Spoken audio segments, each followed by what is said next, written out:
यूं तो भारत में बसने वाले मुसलमान हमेशा से ही ब्राह्मण साम्राज्य के जुल्म सितम, तासुब और इस्तेहसाल का शिकार रहे हैं। ताहम आरएसएस के जेर असर मोदी की क़यादत में आज का भारत मुसलमानों के लिए जहन्नुम बन चुका है।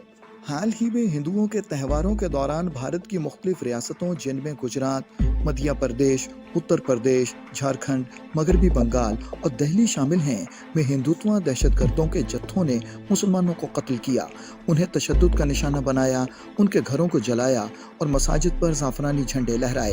हथियार उठाए बिना धरती की कोई कौम ना तो बच सकती है और ना ही कभी बचेगी। इस बार इतना हथियार थे, इतना तलवार लहरा रहे थे, इतना जोर जोर से मस्जिद की गेट के सामने। उसका किसने भेजा था? किसके ऑर्डर पर मस्जिद पर लेके आया जो चीज पे हंगामा करने के लिए? हम पुलिस के पास मदद मांगने आते हैं और पुलिस वाला हम पे ही मारेंगे। ये अल्लाह रहम कर, ये अल्लाह रहम कर, ऐसा चिल्ला रहे उस वीडियो में। हाथ में तलवार, पिस्टल है, पता नहीं क्या क्या। फिर ये हिला के दिखा रहे, कह रहे हिंदुस्तान में रहना होगा तो जय श्री राम का नारा लगाना होगा। क्यों कहीं लिखा हुआ है? गिरीश पर लिखवा दो वहाँ पे कि मुस्लिम रह नहीं सकती है, मुस्लिम पैदा ही मत करो, मुस्लिम को दफना दो कहीं पे। ये भारतीय दारुल हुकूमत नई दिल्ली का इलाका जहांगीरपुरी है, जहां हिंदू बलवाइयों ने एक मस्जिद पर ज़ाफ़रानी झंडे लहराने के बाद पुलिस की मौजूदगी में मुसलमानों के घरों को आग लगा दी और लूटमार करने के अलावा कई मुसलमानों को तशद्दुद का निशाना बनाया।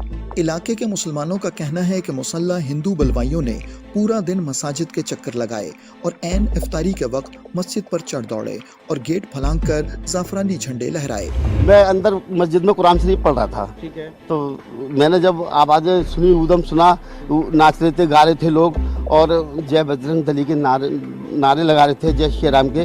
तो मैं जब मुझे कुरान शरीफ ऊधम नहीं पढ़ पाया तो बाहर आया, देखा तो मैंने ये भीड़ आ रही थी इधर से, तो काफ़ी भीड़ आगे चली जा रही थी और यहाँ भी रुकी, तो उसमें से 4-5 बंदे उतरे आए और 2 इस रैलिंग पर चले और 2 अंदर जाने की कोशिश कर रहे थे। ये जो झंडे पड़े हुए ये झंडे लगाने की कोशिश कर रहे थे। जहाँ रैली हो रहा था ना, जितनी जगह पे सारे इकट्ठा होकर शाम को ठीक अफ्तारी के टाइम, जिस टाइम हम लोग अपने घर पे थे, अफ्तारी का बंदोबस्त कर रहे थे, उस टाइम ये लोग अचानक से एकदम आके एकदम पत्थरबाजी करने लगे और जय श्री राम का नारा लगा के और मस्जिदों में घुस गए झंडा लगाने के लिए।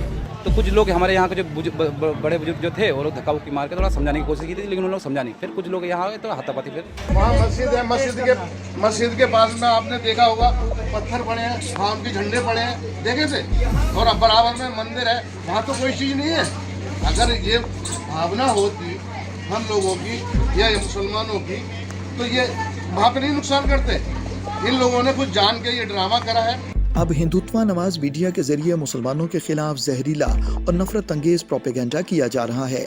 समाजी कारकुनों का कहना है कि मोदी हुकूमत ने मुल्क भर और भारत के गैर कानूनी जेर तसल्लुत जम्मू और कश्मीर में मुसलमानों के खिलाफ ऐलान जंग कर रखा है और इसी मुस्लिम दुश्मन मुहिम में भारतीय अदलिया समेत तमाम इदारे शामिल हैं। भारत के हिंदुओं को धर्म की अफीम एक तरह से चटा दी गई है। आपने देखा होगा मुगल बादशाहों को लगातार भारत के आज के मुसलमानों के साथ जोड़कर अपने इतिहास में जितनी भी हार हुई उसका बदला लेने के लिए तैयार किया जा रहा है।